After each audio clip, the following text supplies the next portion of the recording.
اللہ فرمایا اپنے کرنل کو ساری فوج کو لشکر کو اکٹھا کر کے قرآن کریم کی فلاں فلاں آیت سنا دے.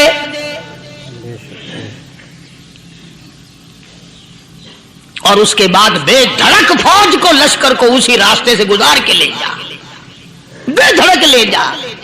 ہائے کبھی قرآن کی 2 آیتوں سے کام بن جاتا تھا, اب سارے قرآن سے میرا تیرا کام نہیں بنتا. قصور قرآن کا نہیں ہے, یہ میرا تیرا ہے. یہ تو اتنی وفادار کلام ہے, اتنی پاک کلام ہے, خدا کی قسم ہزاروں رجسٹروں کے گتے, ہزاروں چائے کے ڈبے, ہزاروں مٹھائی کے ڈبے, لاکھوں کروڑوں دوائیوں کے ڈبے گندے نالوں پہ, کوڑیوں پہ, روڑیوں پہ پڑے ہیں. اور جس گتے نے قرآن کے ساتھ یاری لگا لی, خدا کی قسم کوئی آدمی بغیر وضو اس گتے کو بھی ہاتھ نہیں لگا سکتا. ہزاروں نہیں لاکھوں کپڑے مارکیٹ میں پڑے, پر جس کپڑے نے قرآن سے یاری لگا لی, جو کپڑا جزدان بن کر قرآن پہ چڑھ گیا, لوگ اس کو بھی چومتے ہیں اور چومنا چاہیے. یارو کپڑے نے قرآن سے یاری لگائی تو کپڑا عظمت والا بن گیا, گتے نے یاری لگا لی تو گتا بن گیا. ہزاروں قسم کے کاغذات روزانہ ذلیل ہوتے پھرتے ہیں, جس کاغذ پہ قرآن لکھا گیا وہ عظمت پا گیا, جس سیاہی سے قرآن لکھا گیا وہ سیاہی عظمت والی بن گئی. ارے اگر مسلمان قرآن کو اپنے اندر پیدا کر لے, اس کی عظمت کو بسا لے, اس کو اپنا لاہ عمل بنا لے, اس کو اپنے سر پہ رکھ لے, تو کیا یہ بندہ قرآن کے ساتھ وفاداری کرے تو قرآن کیا خیال ہے قرآن بے وفائی کر دے گا؟ یقین نہیں, یقین اصل بات اعتقاد کی ہے. یقین کا تو یہ عالم بنا ہوا ہے کہ اگر کوئی چوری کا معاملہ ہو جائے اور کسی پر شبہ ہو, اگر اسے کہو کہ قرآن اٹھا دے تو دیر نہیں لگائے گا, اور اگر کہے کہ فلانی خانگاہ کا کنڈا مار دیا کہ یہ کام میں نہیں کرتا. خانگاہ کے کنڈے پہ ایمان ہے, قرآن پہ ایمان نہیں. اس پر یقین ہے کہ پیر اندھا کر دے گا, اور یہاں یقین نہیں کہ جس خدا نے پیدا کیا اگر میں نے جھوٹا قرآن اٹھایا تو وہ برباد کر دے گا.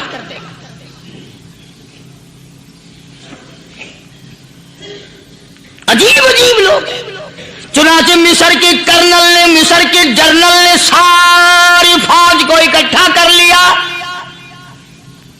اس نے بھی یہ بات تو نہیں کہی کہ فاروق اعظم کو دوبارہ خط لکھتا کہ حضرت یہ تو 2 آیتیں آپ نے لکھی, یہ تو سارا قرآن روز پڑھتے ہیں, پر بنے گا کیا؟ جیسے فاروق اعظم کا یقین تھا, فاروق اعظم کی فوج کے کرنل کا بھی یقین ہے, فاروق اعظم کے فوج کے جنرل کا بھی یقین ہے. اس نے ساری فوج کو اکٹھا کیا, لشکر کو جمع کیا, اور اس کے بعد کہنے لگا قل للمؤمنین یغضوا من ابصارکم ویحفظوا فروجہم ذالک ازکی لہم ان اللہ خبیر بما یصنعون. او لوگو, خدا تمہیں کہتا ہے اپنی آنکھوں کی حفاظت کرو. اگر تمہاری نظریں غلط جگہ پڑی, اپنی عزت کی حفاظت کرو, اپنی آبرو کی حفاظت کرو. اگر غلط نظریں پڑی, غلط استعمال ہوئی, ان اللہ خبیر بما یصنعون.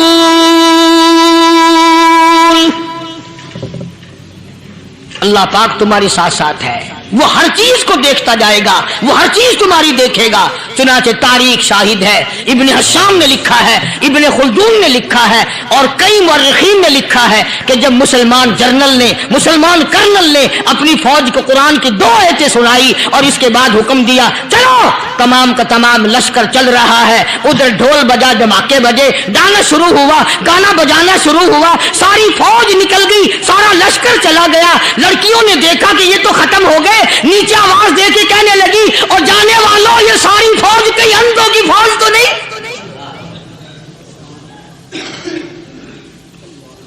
یہ حسن کا نظارہ اور یہ ڈانس اور یہ آواز, ہم ناچ ناچ کے تھک گئی, کوئی سر نہیں اٹھاتا.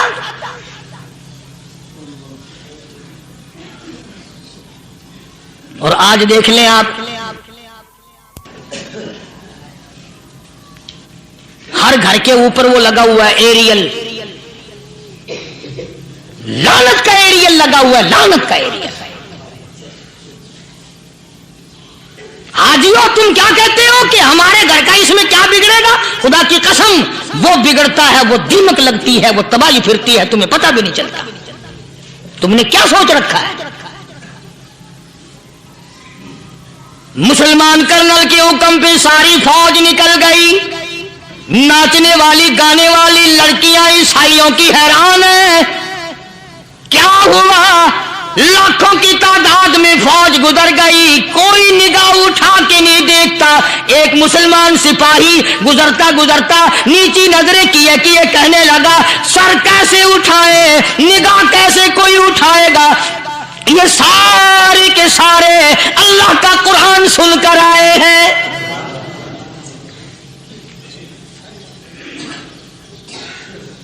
کیسے کوئی نگاہ اٹھائے گا؟ کیسے کوئی سر کو اٹھائے گا؟ یہ سارے کے سارے اللہ کا قرآن سن کر آئے ہیں۔ ان کا عمل ہوا نا قرآن پہ، ان کے عمل کا کتنا بڑا اثر پڑا۔ مورخین نے لکھا، ابن حشام لکھتا ہے عیسائی لڑکیوں نے چھلانگیں لگا دی، کوٹھی سے نیچے آ گئی، کہنے لگی عام مسلمانوں وہ قرآن ہمیں بھی سنا کے جاؤ جس میں اتنی اسپرٹ ہے، اتنی طاقت ہے، جو حسن کے نظارے سے روک دے، جو گانے بجانے سے روک دے۔ یہ تو آدمی کے دل کا سکون ہے، نہ گانا سنتے ہو نہ حسن کا نظارہ کرتے ہو، جاتے والے یوں نہ جاؤ، ہمیں بھی وہ قرآن سنا کے جاؤ۔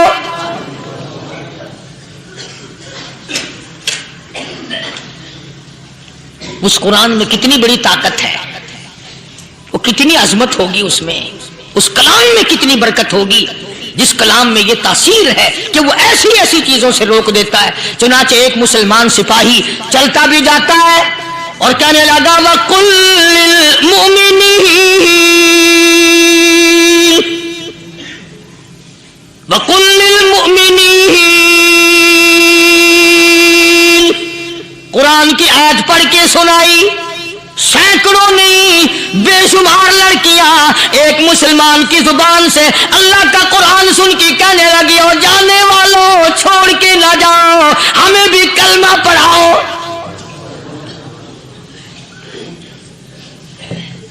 جتنی بھی وہ ناچنے گانے والی تھی تمام کے تمام کلمہ پڑھ کر مسلمان بن گئی، اور مورخین نے لکھا ہے آخری دم تک قرآن کی شیدائی اور دیوانی بن کے گزری ہے۔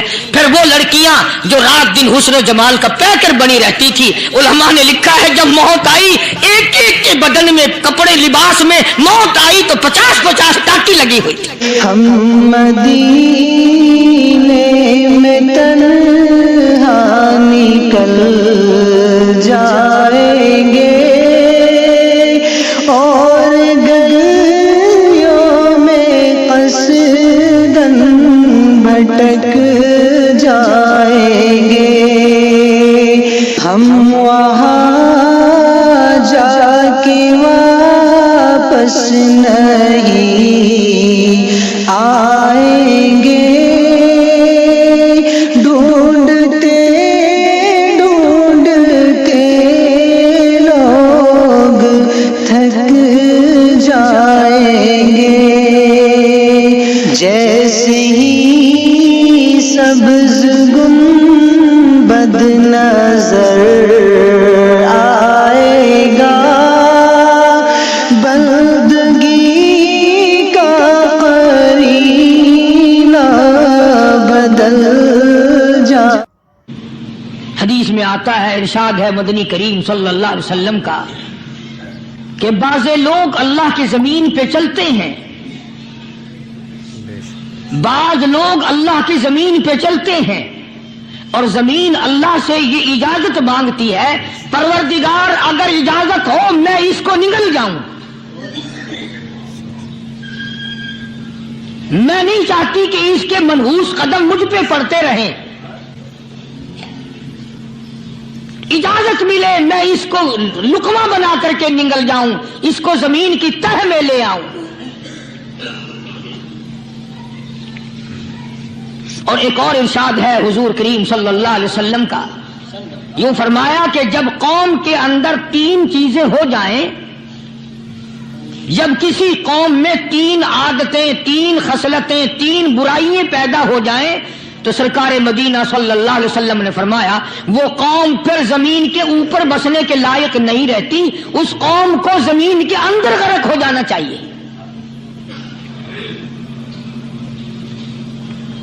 وہ کون سی باتیں ہیں؟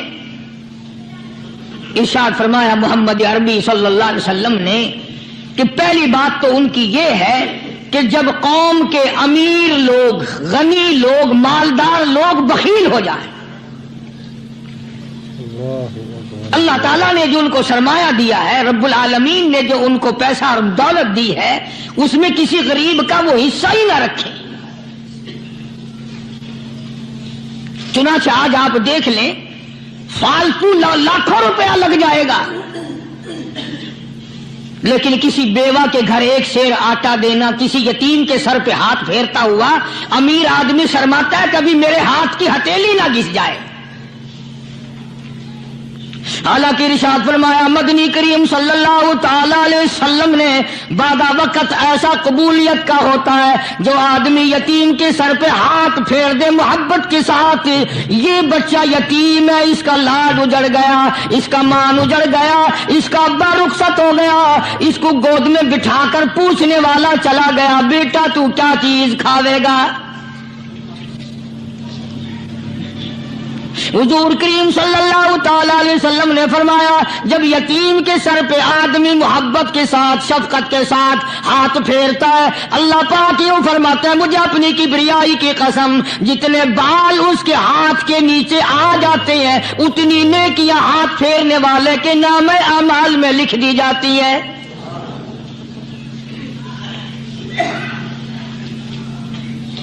مگر ہمارے یہاں دستور نہیں، غریب کو مارو اور نیچا کرو اسے۔ جناب مدنی کریم صلی اللہ تعالی علیہ وسلم تشریف لے جا رہے ہیں، راستے میں کچھ بچوں کو کھیلتے ہوئے آپ نے دیکھ لیا، بڑے خوشی سے چھلانگے لگا رہے ہیں، بچے کھیل رہے ہیں، ایک بچہ دیوار کے ساتھ بالکل مونجھا غمزدہ پریشان کھڑا ہے۔ حضور کریم صلی اللہ تعالی علیہ وسلم کی نگاہ مبارک اس بچے پہ پڑ گئی، آپ نے قریب تشریف لا کر اس سے پوچھا او بچے، سارے بچے کھیل رہے ہیں تو کیوں نہیں کھیلتا؟ کہنے لگا میرا کھلانے والا دنیا سے چلا گیا، کیسے کھیلوں؟ ابا نہیں، اماں نہیں، ہر وقت پریشان رہتا ہوں، لوگوں کے دروازوں پہ چوکھٹوں پہ دھکے کھاتا ہوں۔ آپ مدنی کریم صلی اللہ تعالی علیہ وسلم نے رحمت والے ہاتھ سے اس یتیم کی انگلی پکڑی اور اپنی ساتھ پیار کرتے ہوئے تشریف لے آئے، فرمایا جناب عائشہ صدیقہ رضی اللہ تعالی عنہا سے اللہ والی آج اللہ پاک نے تجھے بڑی غنیمت بخشی ہے، بڑی دولت دی ہے، عید کا دن ہے، میں عید کی نماز کے لیے جا رہا تھا، بچے سارے خوشیاں منا رہے تھے، یہ بچہ دیکھا میں نے بڑا غمزدہ کھڑا تھا، بڑا پریشان کھڑا تھا، اب میں نے اس سے پوچھا آج عید کا دن ہے تو خوشی کیوں نہیں مناتا؟ بچہ نے جواب دیا میری خوشی منانے والے دونوں ہی چلے گئے۔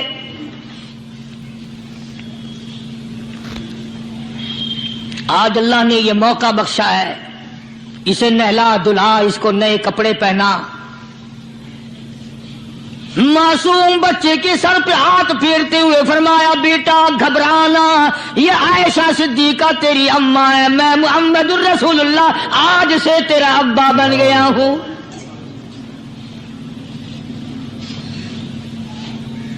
نہلایا دھلایا، کھلایا پلایا، ہنسایا، اسے بلایا ساتھ لے کر، جب حضور کریم صلی اللہ تعالی علیہ وسلم ان بچوں کے پاس سے پھر گزرے جو پہلے کھیل رہے تھے، اس زمانے کے تو بچے بھی سمجھدار تھے، آج تو چٹی داڑھی والوں کو سمجھ نہیں ہے، قبر بالکل کنارے، قبر کے کنارے پہ کھڑے ہیں پھر بھی سمجھ نہیں، کسی کو حسد نے مارا، کسی کو تکبر نے مارا، کسی کو دولت کی بیماری نے مارا، اسی کو مجذوب کہتا ہے، نفس اور شیطان خنجر در بغل۔ کوئی آدمی اپنے بارے میں اطمینان نہ کرے، کہ میرا معاملہ ٹھیک ہو گیا، نہ جانے آخری وقت میں کیا بن جائے گی۔ ایک اللہ والے کا انتقال ہونے لگا، آخری وقت ہے، خاندان اس اللہ والے کا چاروں طرف بیٹھا ہوا ہے، مریدین بیٹھے ہوئے ہیں، اللہ والے کے چاروں طرف حلقہ بیٹھا ہوا، آخری وقت ہے۔ عربی زبان میں جس کا ترجمہ یہ ہے، اس کی زبان سے ایک بات نکلتی ہے، ابھی نہیں، ابھی نہیں، ابھی نہیں، ابھی نہیں، ابھی نہیں۔ مرنے کے بعد کسی نے خواب میں دیکھا تو پوچھا، حضرت جی دنیا درود شریف پڑھتی ہے، مرتے وقت کلمہ پڑھتے ہیں، اللہ اللہ کرتے ہیں، یہ آپ ابھی نہیں ابھی نہیں کیا فرما رہے تھے؟ تو یوں فرمایا، تمہیں کیا معلوم ہے، شیطان میرے سامنے کھڑا تھا اور کہتا تھا میں نے دنیا کو پھنسایا، دنیا کو ورغلایا، دنیا کو بہکایا، تو میرے پھندے سے پھنس گیا، تیرے علم نے، تیری نیکی نے بچا لیا۔ تو میں کہتا تھا ظالم ابھی تو سانس آ رہی ہے، نہ جانے کیا بنے گی، ابھی نہیں، ابھی نہیں، ابھی نہیں۔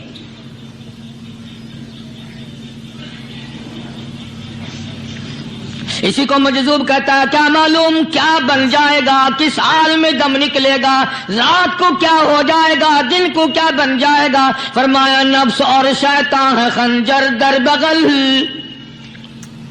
نفس اور شیطان ہے خنجر در بغل، وار ہونے کو ہے اے غافل سنبھل۔ آیا دشمن کا وار، 4 نمازیں پڑھی، باقی ساری دنیا کافر نظر آنے لگ جاتی ہے، میں نمازی ہوں، یہ سارے بے ایمان پھرتے ہیں۔ شیطان پیدا کرتا ہے یہ چیزیں۔ اگر اللہ نام پہ تھوڑی سی کبھی خیرات کر دی تو بہانے لوگوں کے سامنے ذکر ہو رہا ہے، اجی آج کل تو ہمارے کاروبار نہیں، ورنہ انشاءاللہ فلاں مسجد جو ہے نا یہ ہم نے بنائی تھی۔ بہانے بتانا۔ اس لیے مجذوب کہتا ہے گھبرایا نہ کر اور اپنے آپ کو اطمینان نہ دلایا کر، کہتا نفس اور شیطان ہے خنجر در بغل، وار ہونے کو ہے اے غافل سنبھل۔ چلا شیطان کا خنجر، چلا شیطان کا خنجر، لگایا اس نے دو، لگایا اس نے دو۔ لوگوں کا خیال یہ ہے کہ شیطان صرف وہ، شیطان کے بہکائی میں وہ آدمی آتا ہے جو کسی کو قتل کر دے۔ لوگوں کے نزدیک صرف زنا کرنا گناہ ہے، قتل کرنا گناہ ہے، چوری کرنا گناہ ہے، ڈاکہ مارنا گناہ ہے، اور چوتھی چیز گناہ ہی کوئی نہیں۔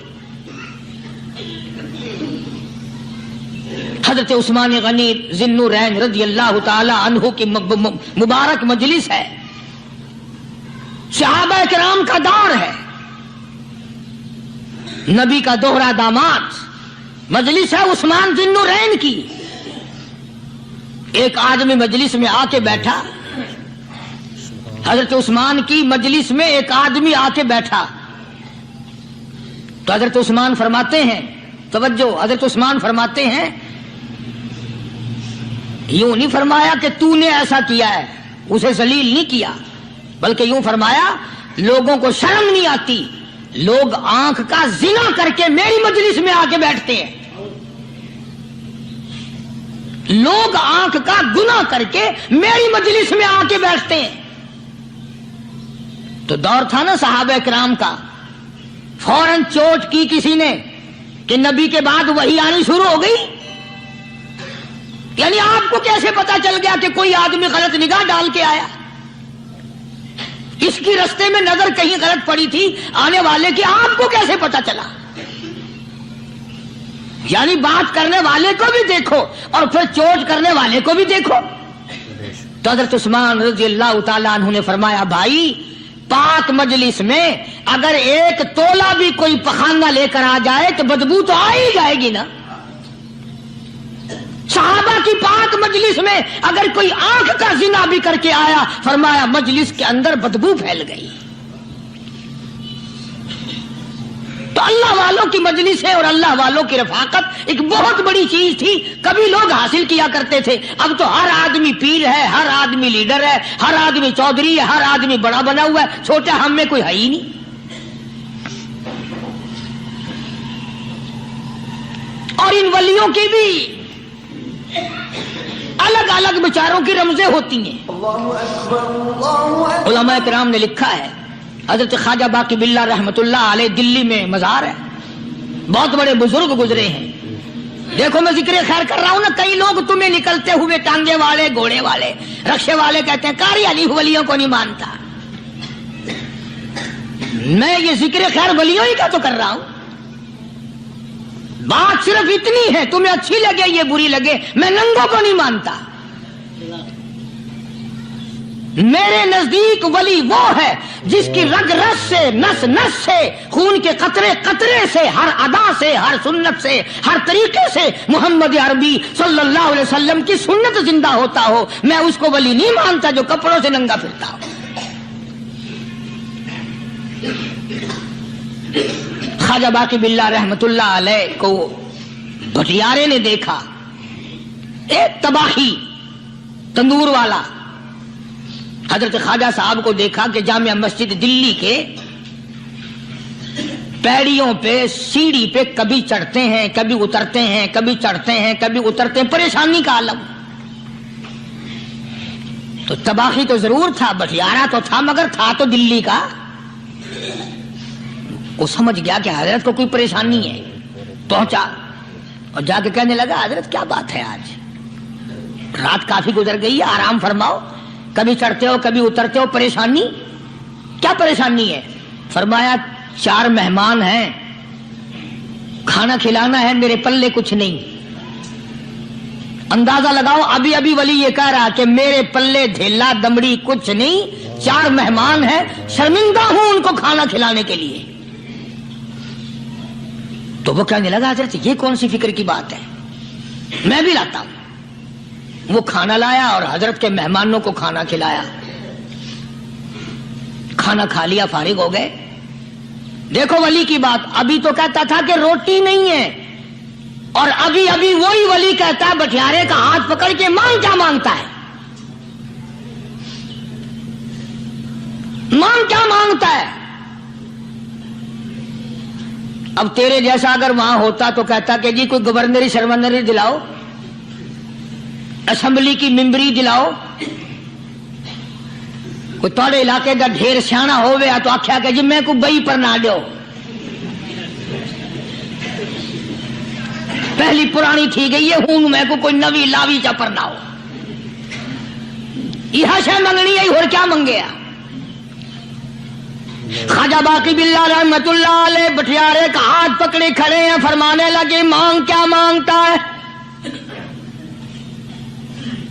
وہ تباہی بھی دلی کا تھا نا, کہنے لگا حضرت بس اللہ کا دیا سب کچھ ہے, بس آپ رہنے دیں. فرمایا نہیں نہیں, مانگ کیا مانگتا ہے.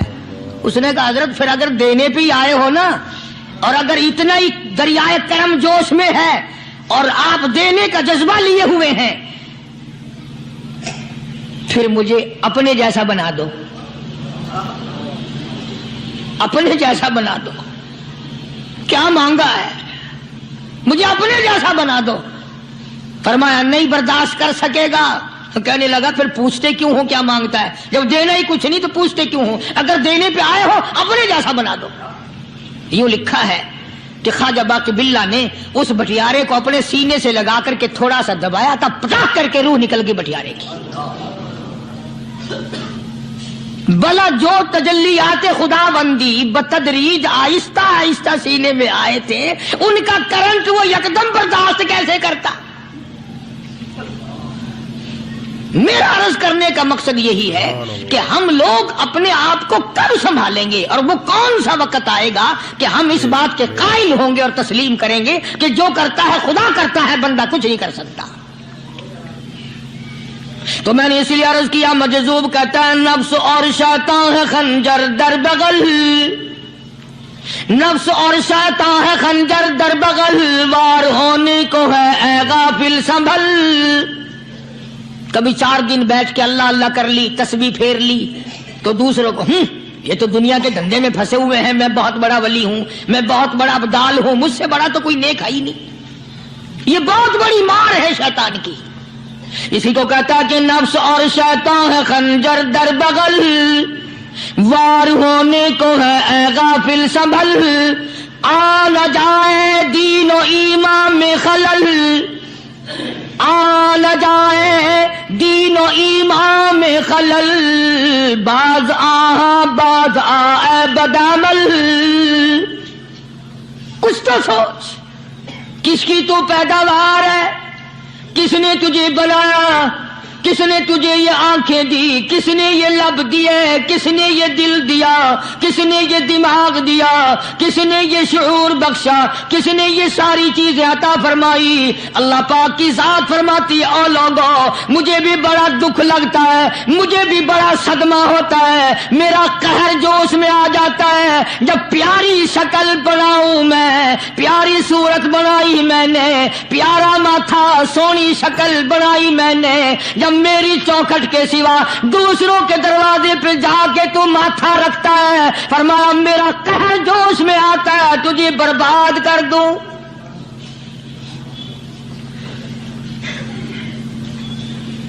سب کچھ میں نے دیا، سب کچھ میں نے بخشا، اور پھر بھی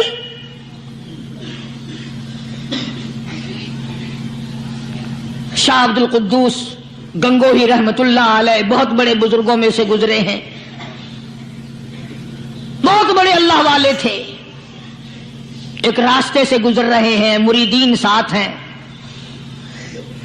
حلقہ ساتھ ہے، راستے میں ایک گندگی کا ڈھیر پڑا ہوا تھا، بدبو آ رہی تھی، تو شاہ عبد القدوس نے اپنے حلقے اثر کے لوگوں سے اور مریدوں سے کہا ٹھہر جاؤ۔ حالانکہ لوگ ناک پہ کپڑا رکھ کر جلدی گزرنا چاہتے تھے، بدبو سے بچنے کے لیے تیز رفتار وہاں سے گزرنا چاہتے تھے، مگر شیخ کے کہنے پر کھڑے ہو گئے۔ شکر ہے تم جیسے وہاں مرید بھی نہیں تھے، ورنہ کہتے کہ اے پھٹ گیا شیخ ہے، تو پتہ ہی نہیں لگتا برائی دا چنگائی دا، گندگی دے پہ کولساں کو کھڑائی کھڑے۔ شاہ عبد القدوس رحمت اللہ علیہ گنگوئی رحمت اللہ علیہ نے فرمایا، او لوگوں یہ گندگی، یہ پخانہ، یہ عفولت والی چیز تمہیں ایک سبق دے رہی ہے۔ وہ بڑے حیران ہوئے کہ گندگی سبق دے رہی ہے کہ ہاں یہ بدبو کا ٹھکانہ یہ سبق دے رہا ہے کہ ہاں یہ ایک سبق تمہیں پڑھا رہا ہے۔ اور وہ کیا؟ شیخ فرمانے لگے یہ گندگی تم سے کہتی ہے، او لوگوں کل سے پہلے میں مٹھائی کی صورت میں حلوائی کی تھال میں رکھا ہوا تھا، جو دیکھتا تھا اس کے منہ میں پانی آ جاتا تھا، حلوے کی صورت میں تھا، جلیبی کی صورت میں تھا، امرتی کی صورت میں تھا، اور اے گندگی کا ڈھیر لوگوں تم سے یہ کہتا ہے کل میں فروٹ والے کی ٹوکری میں رکھا ہوا تھا، اناج کی شکل میں تھا، غلے کی شکل میں تھا، پھل کی شکل میں تھا، فروٹ کی شکل میں تھا، مٹھائی کی صورت میں تھا، جو مجھے دیکھتا تھا اس کو میں پیارا لگتا تھا، میری چاہت معلوم ہوتی تھی، میری ضرورت معلوم ہوتی تھی، جو دیکھتا تھا منہ میں پانی آ جاتا تھا۔ او انسان ایک رات تیرے پیٹ میں جانے کا اتفاق ہوا، او انسان آ دیکھ لے میرا کیا حال بن گیا۔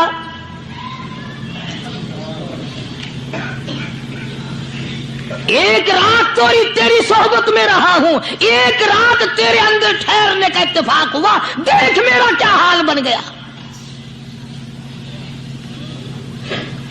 ہر شخص مجھ سے نفرت کرتا ہے، مجھ سے بدبو کی وجہ سے نفرت کرتا ہے، ناک پہ کپڑا رکھتا ہے، میرا کیا حال بن گیا۔ اور بندے تجھے 40 50 60 سال گزر گئے، تو نے اپنے اندر خوشبو پیدا کرنے کی کوشش نہ کی، تیرا کیا حال۔ ہم مدینے میں تنہا نکل جائیں گے، اور گلیوں میں قصداً بھٹک جائیں گے، ہم وہاں جا کے واپس نہیں آئیں گے،